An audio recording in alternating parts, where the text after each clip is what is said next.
Bueno, seguimos aquí en ronda de editores con los diarios inevitablemente tomados por el tema de López, aunque también algo de fútbol.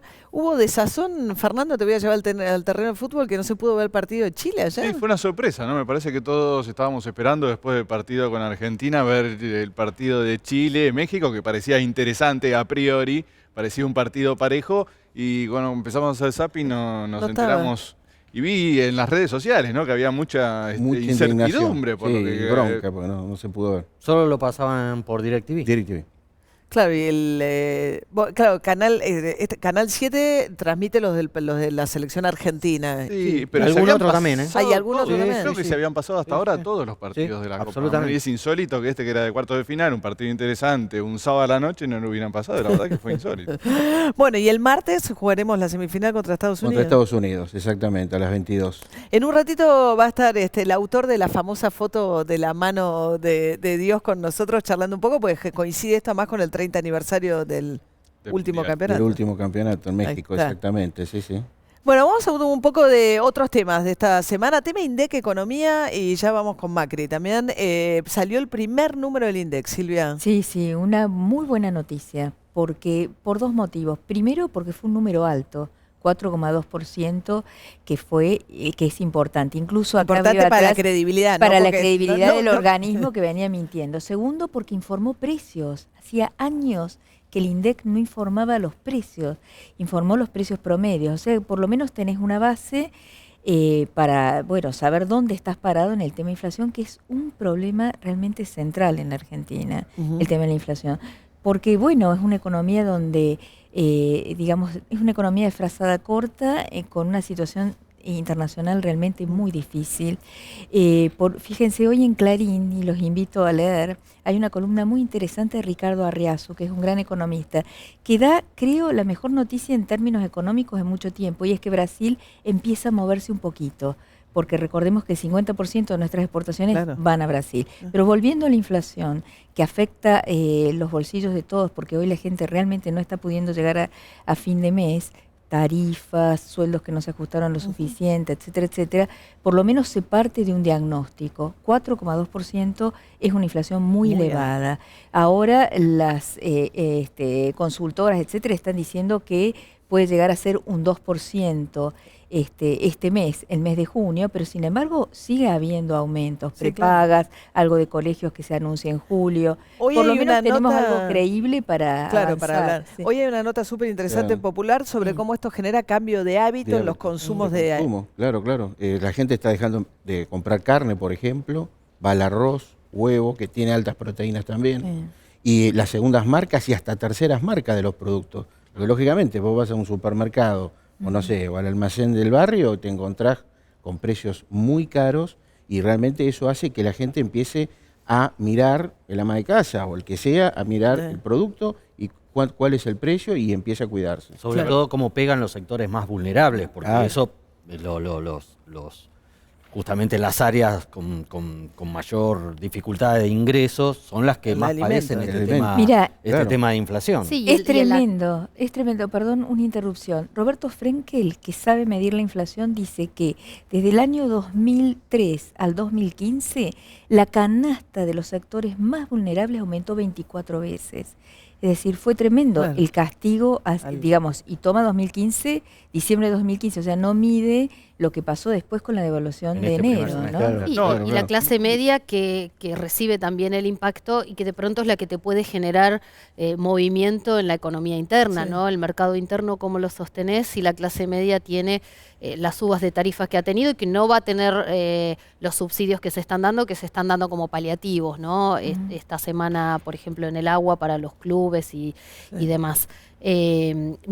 Cambio de marca y cambio también de lugares de consumo, ¿no? Mercados con supermercados más chicos que de pronto tienen, yo para no nombrar algunas marcas con los vouchers y descuentos y demás, ¿no? Pero por eso también me parece que el INDEC está obligado también a decir la verdad, porque la realidad es una. Sigue siendo alta la inflación y volvemos al caso López, como decíamos al principio, le llegó en muy buen momento al gobierno porque el gobierno estaba en un mal momento. La verdad que estamos entrando al segundo semestre y la gente ya ve que no va a venir de un día para el otro la mejora prometida y estaba empezando a entrar en un pantano, ¿no? Ya se veía que, bueno, ya empiezan a ser cada vez más espaciadas las conferencias de prensa, ya cada vez se esquivan algunas preguntas y la verdad que le llegó en un momento, por eso había tanta alegría, la verdad, en el gobierno esta semana, ¿no? Sí, ayer Macri ya dijo sobre el final del segundo semestre, ¿no? Le dio un reportaje a un diario en Salta y dijo, ¿por qué?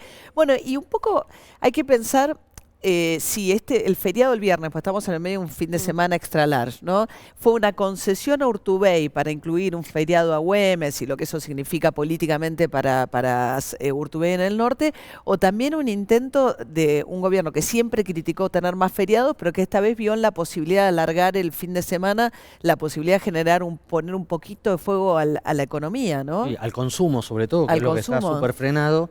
Y la verdad que también lo que te dicen los hombres de economía del gobierno es que no se necesita superactividad económica porque hay mucha capacidad ociosa. Es decir, las empresas no necesitan estar trabajando todos los días, más bien todo lo contrario, se mantienen en muchas áreas suspensiones, turnos limitados, justamente porque no necesita estar al máximo de su producción por el parate económico producto de Brasil, producto del freno. Bueno, pero ahora argentino, apeló a un feriado, con lo ¿no? cual el feriado, claro. Apeló a un feriado más es en el medio de... Y también no sabemos, porque eso también le facilita la relación con Urtubey y el Senado en una semana en la que, sin que nos diéramos cuenta, pasaron 2 nuevos integrantes de la Corte. Finalmente la Corte volvió a tener 5 y los pliegos que originalmente había firmado por decreto Macri, de Rosenkrantz y de Rosati, los dos obtuvieron amplísima mayoría en el Senado. Ahí los gobernadores tuvieron mucha importancia porque, bueno, dieron los votos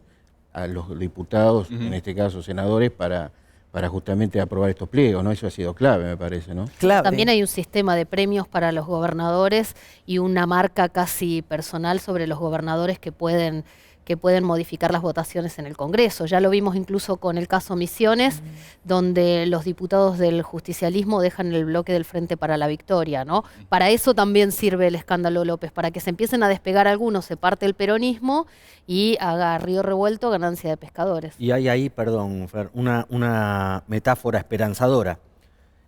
Horacio Rosati fue ministro de Justicia de Néstor Kirchner. Sí. Renunció como ministro de Justicia porque no quiso avalar sobreprecios en la construcción de cárceles. ¿Quién era el que lo apretaba a Rosati para que firmara los sobreprecios? José López. Exacto. Uno está preso y el otro está llegando a la Corte Suprema. Sí. No, sí, los dos casos es llamativo ese triunfo que consiguió Macri en el Congreso porque hasta horas antes que apareciera López, estaban muy ahí apretado, contando voto por voto en el Senado. Pinedo tenía algunas dudas, pero bueno, de un sobre todo momento para el Rosenkrantz, otro. porque Rosati por su origen peronista era más fácil. Era El más problema fácil. era que viene a ser titular de la San Andrés y lo habían cuestionado del kirchnerismo por haber sido abogado de grandes Abogado, empresas. sí, del grupo Clarín en la discusión por la ley de medios, ¿no? Nada más y nada menos. Por eso había sido muy cuestionado al principio, pero bueno, como decían a propósito de los gobernadores, ¿no? ¿Qué pasa en Misiones? ¿Qué pasa esto mismo que decía Alperovich? ¿Qué ha pasado con Zamora en Santiago del Estero, ¿no? Son, la verdad, gobernadores que han armado casi fuerzas provinciales, se podría decir. Y actúan como aliados de los oficialismos según la conveniencia, ¿no? Así como han sido íntimos aliados del kirchnerismo durante toda esa época, ahora no ven ventaja en seguir en el Frente para la Victoria y empiezan a despegarse, ¿no? Ahora, este gran escollo para la gobernabilidad que parecía ser un Congreso sin mayorías, a Macri hasta ahora no lo ha frenado nada. Bueno, la semana pasada Miguel Pichetto fue hasta diputados a una reunión con Monzó y con otros legisladores, porque mientras estaba votando la ley de blanqueo y el pago a jubilados, ya estaban combinando la votación en el Senado, digamos. Más claridad que esa reunión y que la actitud del jefe del bloque, que fue el más leal del kirchnerismo en el Senado de la Nación. En el gobierno dicen que, si bien no han frenado porque han manejado ciertas negociaciones con la oposición, sobre todo con los gobernadores peronistas, sí creen que un resultado positivo en el 2017 les permitiría no estar tan dependientes de los gobernadores. ¿En qué se traduce? En plata. Sí. Eso se traduce en plata. Entonces, el gobierno también busca más independencia de estas fuerzas provinciales autónomas una de otra, porque no estarían obligados, como está obligado de alguna manera el ministro del Interior Frigerio, a tener que negociar envío de dinero para pagar sueldos, para hacer obras, para... Bueno, el acuerdo para el pago de la deuda en concepto de coparticipación. El gobierno terminó dando más de lo que hubiera querido, ¿no? Sí, esta foto con Urtubey también, ¿no? En Salta, buscando también ascendencia en el norte. Lo fue a ver antes y después de Colombia. Eso es rarísimo. Sí, es rarísimo. Una escala a Medellín, sí. A la ida y a Hablando la de Colombia, primer viaje de Estado que hace el presidente. Sí. Fuera del Mercosur. Está pegando un cambio en materia de política exterior. Está bien que Brasil no podría ir ahora a Brasil, ¿no? Lo que tenía previsto era ir a Brasil, que el primer viaje fuera a Brasil. En medio del desastre político, digamos, de la crisis política de Brasil, temía que si la primera visita era a Brasil, se lo considerara como un apoyo a Temer. Está bien, pero te queda Uruguay. Claro. O sea, el Bueno, primer Macri- visita de Estado que hace la hace a un país del Pacífico, cuando él está planteando darle más prioridad a alianzas con el El Pacífico. Pacífico que por ahí al Mercosur mismo, ¿no? ¿No? Aparte, A Santos, Pero va. me Además parece- es un presidente de un aparte, perfil si mal no afín, recuerdo, ¿no? del kirchnerismo no hubo ninguna visita de Estado a Colombia, ninguna. No. Sí hubo visitas cuando había una cumbre, por ejemplo, la cumbre de las Américas fue en Cartagena, pero en general no hubo visitas de Estado a Colombia porque eran fuerzas políticas consideradas de derecha, Claro. entonces ajenas al kirchnerismo, y bueno, pero... Bueno, pero no el estuvo en el bloque bolivariano, justamente Colombia, digamos. No. Que... Estamos Pero con las Santos- noticias que nos pasan por encima todo el tiempo. No nos olvidemos que estuvo nada menos que Barack Obama en la Argentina. Digo, esa es la primera el primer gran acercamiento de Mauricio Macri, que además está preparando un viaje a Israel y Netanyahu también va a venir a la Argentina. Digo, quedan claros los posicionamientos de Mauricio Macri respecto de las alianzas en Y el otro exterior. dato me parece muy importante es que va a Chile en calidad de observador. Bien. Ahora, Santos me parece que catalogarlo como un presidente de derecha no corresponde. Es un presidente atípico, distinto, ¿no? Es decir, la categoría derecha-izquierda, no sé, porque está logrando el acuerdo de paz con Colombia y donde además hay empresarios argentinos muy comprometidos en ese proceso de paz, caso Gustavo Grobocopatel. Macri toma el Foro Económico Mundial que se realizaba en Medellín como una excusa para ir y de paso tiene contactos con los líderes empresarios de la región para tratar de que vengan inversiones, no inversiones especulativas como las que están llegando, sino inversiones más o menos en serio, Esa es digamos, la con obsesión plantas, que dicen que etcétera. tiene, Es ¿no? la obsesión Porque además que quiere tiene. traer ese foro Bueno, va a venir de Davos, en abril. América Latina, Claro. En abril, quiere que venga a la Argentina. claro, es importante. Bueno, y en volvió a abril Davos viene, también, que el claro. kirchnerismo hace Claro. años que no iba, ¿no? Es- Mucho cambio. mucho De política exterior yo creo que estamos un poco distraídos con Sí. todo lo que nos pasa acá Muchísimo. y no En lo nos... interno y por ahí no vemos los cambios, ¿no? Los grandes cambios, Bueno, ¿no? el vínculo con Londres también está cambiando. Sí, bueno, El reclamo de Malvinas, digo, no. Claro. No, Ahora, Brasil, en un Brasil débil, en la situación en que está, no sé si hubiese tolerado estas travesías, digamos, o Claro. estas travesuras de Macri de ir como observador a Chile a una reunión de los países digamos, del eje del Atlántico, o que fuese a Colombia. Es decir, Itamaraty evidentemente está, digamos, Una en una posición muy situación débil. muy desesperada. Pero otra claro. cosa. a su vez fue el primer presidente que llama a Temer y que Claro. reconoce el gobierno de Y Temer, o recibe sea, al antes que canciller, Obama. y recibe al Claro. canciller inmediatamente, ¿no? Exactamente. Sí, fue un gobierno que le dio legitimidad, el de Macri, al gobierno de Temer, donde muchos de la región lo habían cuestionado por golpista y otros, bueno, se habían mantenido como ajenos, ¿no? No decían ni sí ni no, Sí. Chile, Perú. Pero él, en cambio, fue, si bien no aceptó ir ahora, no aceptó viajar, sí fue que le dio legitimidad, ¿no? Recordemos que Temer está empezando a tener complicaciones en la justicia también. Sí, ¿No? sí, hay que ver cuánto dura, ¿no? Tiene Fueron tres que ministros, sí, te- tres ministros. Claro. Ahora, fíjate, en Colombia es donde Macri reacciona al escándalo López, ¿no? Diciendo que está horrorizado, etcétera. Un bochorno, dijo. Un bochorno.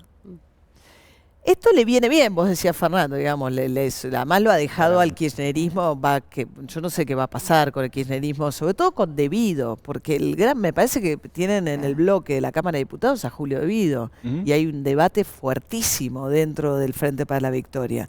Hay- Entonces, lo fortalece a Macri políticamente seguro, Sí. porque debilita a su oponente. Sí. Pero ¿hasta dónde llega esto?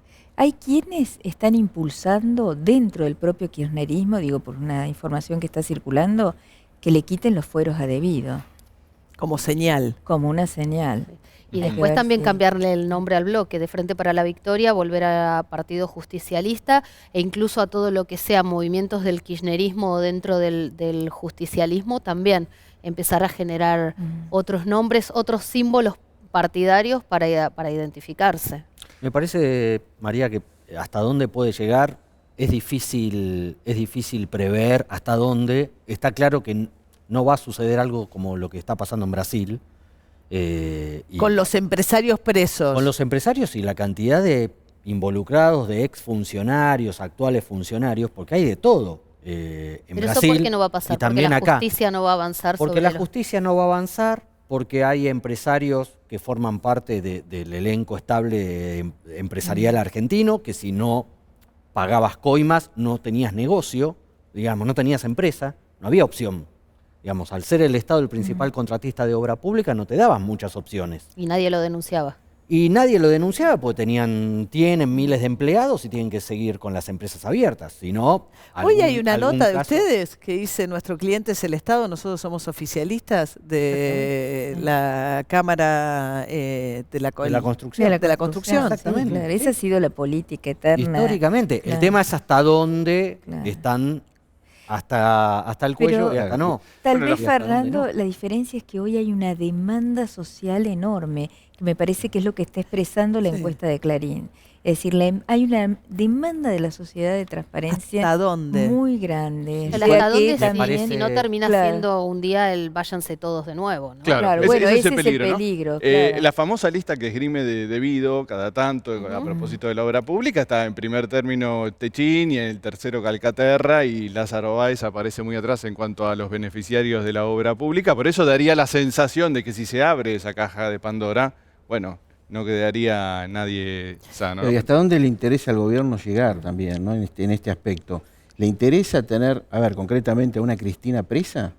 ¿O le interesa que siga como referente político pensado en el 2017? En el gobierno hay división frente a eso. Hay un sector que quiere que Cristina, que cree que políticamente lo beneficia al gobierno, que Cristina vaya presa, y hay un sector que cree que puede complicar la gobernabilidad de una fuerza que tiene minoría en diputados, que tiene minoría en senadores y que no se siente tan fuerte fuera de los principales distritos. Y yo creo que el espejo de Brasil los asusta mucho. Claramente. Por eso no caminó la ley del arrepentido. Macri, el 1 de marzo, ante la Asamblea, promete la ley del arrepentido en causas políticas, y ahora hay un intento de moverla después del caso López. Pero ¿qué pasaría si realmente empieza a haber... No, para mí el sistema político corre un riesgo, como decía Analía, yo también pienso que es el riesgo de esto, ¿no? Que se empiece, bueno, son todos chorros, son todos iguales, vamos a sacarlos a todos, no sirven. Que ese es uno de los riesgos del caso López, ¿no? De que todo el sistema político se vea cuestionado, cuando realmente la política... y hay algo que quería hablar del caso López, si es válido para cuestionar un modelo político por entero, que exista un corrupto o dos corruptos. El kirchnerismo, vos decís cómo golpea la... Claro, un modelo político que buscó y que muchas miles de personas, millones de personas se sienten reflejados, pero ¿por qué? No por la corrupción, sino porque buscó hacer una sociedad más justa o con medidas que aún hoy permanecen, ¿no? Como la asignación universal por hijo, como la jubilación estatal, el sistema de reparto, bueno, todas esas cosas que si es este caso vale invalidarlos, y con ellos también puede ser con el sistema democrático, ¿no? Si vamos a toda la consideramos todo el sistema político corrupto. Sí, el problema, Fernando, es que me parece ahí que las buenas políticas del kirchnerismo, inclusivas y sociales sobre todo, son boicoteadas por el propio kirchnerismo, que toma a estos personajes como gente que viene de otro planeta. Y formaron parte esencial de la manera de financiar la política que concebía un señor que se llamaba Néstor Kirchner, desde que fue intendente de Río Gallegos, después gobernador y después presidente de la Nación. Porque ese grupo lo acompañó a lo largo de todos esos años, y en todos los casos se repite la misma operatoria. En los temas de obra pública, en los temas de contratos con empresas, en las licitaciones. Digamos, hay un modus operandi de cómo se financió la política durante el kirchnerismo, lo que no significa que todos los kirchneristas son corruptos, que no salió que todos Kicillof, los por ejemplo, ¿no? Es decir, estoy indignado. Uno, a ver... Pero María, yo me hago una pregunta, independientemente de la obscenidad de los casos que estamos viendo, ¿cómo se financió la política en la Argentina? No solo en el kirchnerismo. ¿Cómo se financiaba antes? ¿De dónde salía la plata? ¿Cómo? No digo las campañas políticas que ahora están reguladas, pero antes no, pero tampoco se regula, es un... Bueno, sí, ¿de dónde sale la plata para pagar? Es un dibujo, ¿no? No digo solo del kirchnerismo. Es cierto, la obscenidad y todos estamos indignados, enojados y todos los adjetivos que querramos poner. Como dijo Tavis, ¿qué partido político tiene un López de su placar? Eso dijo Tavis, es verdad, es verdad.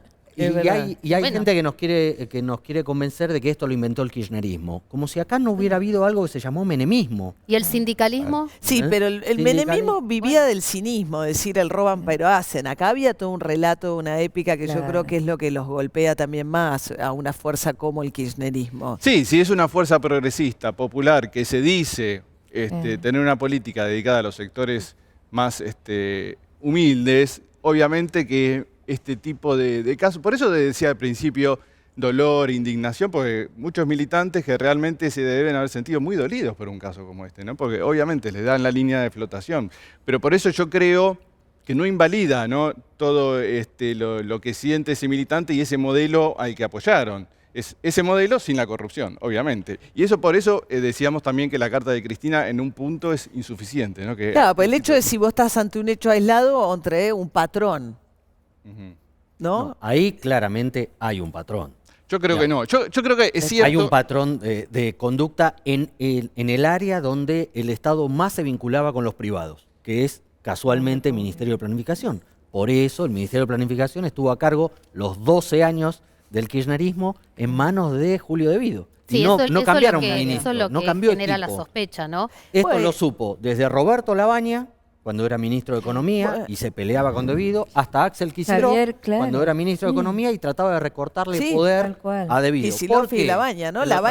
¿Por qué se lo trataba de recortar? Labaña renuncia, recordemos, Labaña renuncia en 2005 con un discurso en la Cámara de la Construcción que habría que volver a releer, donde habla del capitalismo de amigos y donde dice a empresarios y a funcionarios que es inaceptable porque en aquel momento había unos créditos del Banco Mundial que no podían ejecutarse por el nivel de corrupción que se estaba planteando. Labaña lo dice públicamente, esto es el capitalismo de amigos, ¿se acuerdan? Año 2005. Tenés razón, claro. Yo creo que es un grupo de gente que estaba alrededor de Néstor Kirchner, que son la coincidencia de todos, ¿no? Que vienen desde Santa Cruz, que no vienen de la política en general. Es como un grupo que no tenía una pertenencia partidaria previa, sino que son como amigos de Kirchner que se han ido a distintos lugares, pero que luego, al ser mucho más amplio el kirchnerismo, han aparecido otros personajes de la política. Porque toda la corrupción va en ese mismo grupo, digamos, en ese mismo sector, que bueno, sé que estaban De Vido, López, Jaime, bueno, y todos esos que vienen desde Santa Cruz, pero bueno, todo el resto que me parece que no está, en cierta manera, tiene otra historia y han tenido otra militancia, no tiene esa misma condición. Bueno, no vamos al corte, perdón. Echegaray en la FIP, el otro en la obra pública, o sea, es muy difícil decir es el grupo de amigos de Santa Cruz y que quedaba limitado ahí. Estuvieron en lugares estratégicos. O lo toleraron. Lo que hay que cambiar también para adelante es cómo se licita la obra pública. Se están usando leyes de 1940, ¿no? Los niveles de control, el nivel los de sistemas. Cartelización. Sí, además los organismos de control. Hay toda una estructura del Estado, digamos, que se mostró muy porosa, ¿no? Bueno, vamos a una tanda, ya venimos, seguimos aquí en Ronda de Editores, en el Día del Padre con ustedes, ya venimos.